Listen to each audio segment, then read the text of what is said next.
I was working at a financial firm in New York City with a bunch of very smart people, and I had a brilliant boss I much admired.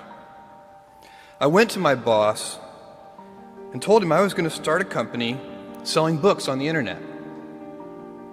He took me on a long walk in Central Park, listened carefully to me, and finally said, "That sounds like a really good idea, but it would be an even better idea for someone who didn't already have a good job." You can have a job, or you can have a career, or you can have a calling. And if you can somehow figure out how to have a calling, you have hit the jackpot, because that's the big deal. I met Jeff Bezos 25 years ago, and he told me, "Dave, I want you to invest in my company." "What are you doing?" "I'm gonna start a bookstore in my garage." "Okay, and I'm gonna put it online. People buy online, and I'm gonna ship out of my garage. But if you invest in me, Dave, someday I'm gonna be the richest man in the world. I'll do over $100 billion. First of all, there is no such thing as $100 billion 25 years ago. Statistically, there's no such thing. Countries didn't have 100, our national debt wasn't $100 billion. And this dude's telling me at 26 years old that he's gonna be the richest man in the world because he has a garage and the internet? That was his truth. No, but he did not know it, and neither did I. But the difference between him and I is I was laughing, scoffing, and jesting at him, and he was already applauding himself, going, at the right way, at the perfect time, I'm gonna make as much as I can as quickly. And I'm sitting there going, there's no way this is gonna be a big business. Do something you're very passionate about, and don't try to chase what is kind of the hot passion of the day. Seen in that light, it really was a difficult choice, but ultimately, I decided I had to give it a shot. I didn't think I'd regret trying and failing, and I suspected I would always be haunted by a decision to not try at all. After much consideration, I took the less safe path to follow my passion, and I'm proud of that choice. As a young boy, I had been a garage inventor. I'd invented an automatic gate closer out of cement-filled tires, a solar cooker that didn't work very well out of an umbrella and aluminum foil, baking pan alarms to entrap my siblings. I'd always wanted to be an inventor, and she wanted me to follow my passion.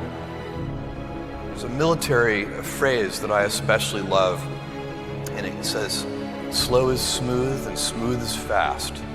And I have seen that in every endeavor I've ever been in.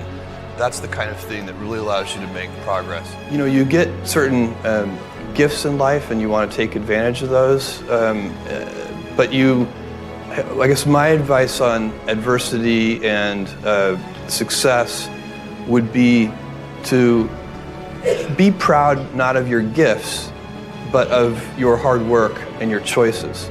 So, you may be, the kinds of gifts you get in life, you might be really good at math. It might be really easy for you. That's a kind of gift. But practicing that math and taking it to the next step, that could be very challenging and hard, and take a lot of sweat. That's a choice. You can't really be proud of your gifts because they were given to you. You can be grateful for them and thankful for them.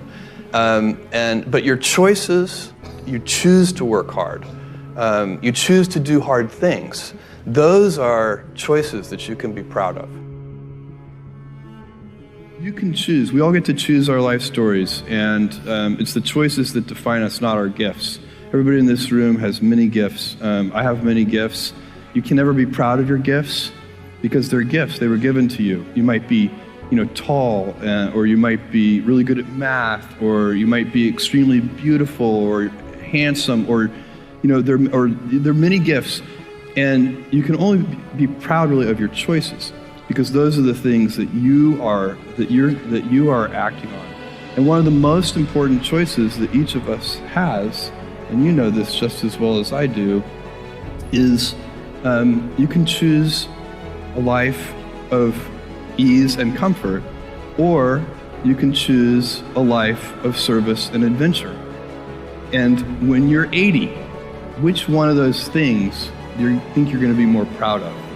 You're going to be more proud of having chosen a life of service and adventure. There's never been a better time to be alive. I mean, it's just incredible the amount of inspiration that the world generates for me, and I think for a lot of people. It's insane, the amount of change and invention and opportunity. Your life, the life you author from scratch on your own, begins. How will you use your gifts? What choices will you make? Will inertia be your guide, or will you follow your passions? Will you follow dogma, or will you be original? Will you choose a life of ease, or a life of service and adventure? Will you wilt under criticism, or will you follow your convictions? Will you bluff it out when you're wrong, or will you apologize? Will you guard your heart against rejection, or will you act when you fall in love? Will you play it safe, or will you be a little bit swashbuckling? When it's tough, will you give up, or will you be relentless? Will you be a cynic,